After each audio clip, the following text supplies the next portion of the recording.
She didn't realize that she was on the verge of a great blessing. Kara chose Islam as a religion by the freedom of choice.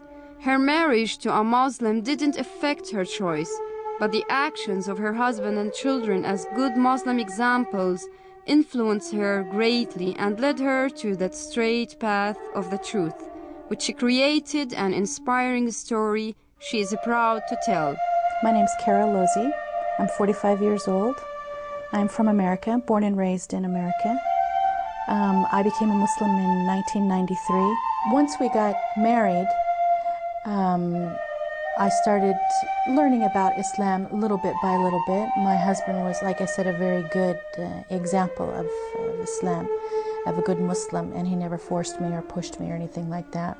Unfortunately, he got very ill, and at the same time that he was in the hospital, there was an Islamic school that opened up, and some people came and told us about it, and he said, I want to put the children in the school.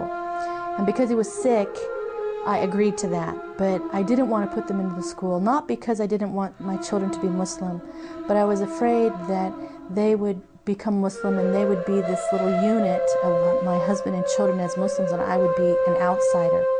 But I agreed because he was sick. But once I put them in the school, I can't believe how wonderful it was, and that school really showed me, the beauty of the religion, not just the religious side of it, but also, the way of life. Although Kara's heart was filled with the morality of Islamic beliefs, she still felt incomplete, so she went in search of a guidance that would fill the void. It was as if her life was a completed puzzle with one missing piece.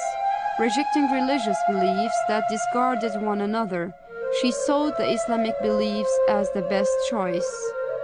My parents raised me as Christian, but at the same time, they raised me like a Muslim. They used to always tell me, don't do this, don't do that, not because we say so, but because Allah asks you not to do it. So I think my whole life I was a Muslim, but I just didn't know how to find Islam. My father was Catholic, my mother Protestant. When my father married my mother, they excommunicated him from the Catholic Church. So he was very disappointed in the church. So when I came along, they decided that they would let me find the religion that I felt the most comfortable with. The problem with that was every time I went to a different church, they would tell me, if you don't belong to this church, you're going to hell. If you don't belong to this church, you're going to hell. If you don't belong to this church, you're going to hell. And then I got really scared. So I went to my dad and I said, I'm scared I'm going to pick the wrong one. Why can't I just have a direct line between me and God? Kara seems to balance the importance of her physical and spiritual life and has a great ambition and determination to succeed.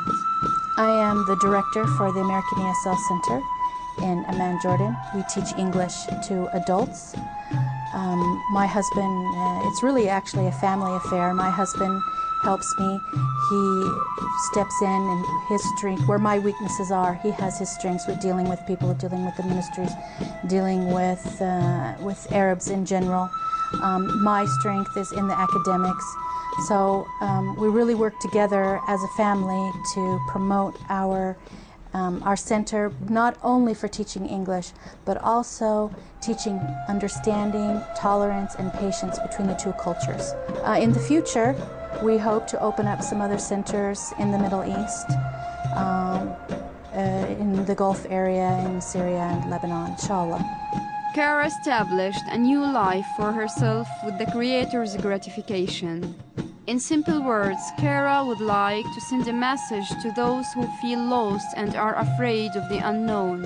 What I would say to somebody who is not a Muslim watching this program, I believe that you're watching this program for a reason, because you want to know about Islam and you want to know what will happen to me. This is a big question that we have when we non-Muslims become Muslims, so that you can see Muslim women living normal, completely normal lives, and how much peace and that we have, and the joy that we have inside.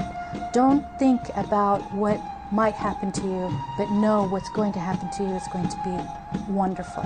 And listen to your heart and not listen to the others. Striving to be as pious one can be and fighting against one's own evil traits takes effort and is continuous and never ending for a Muslim.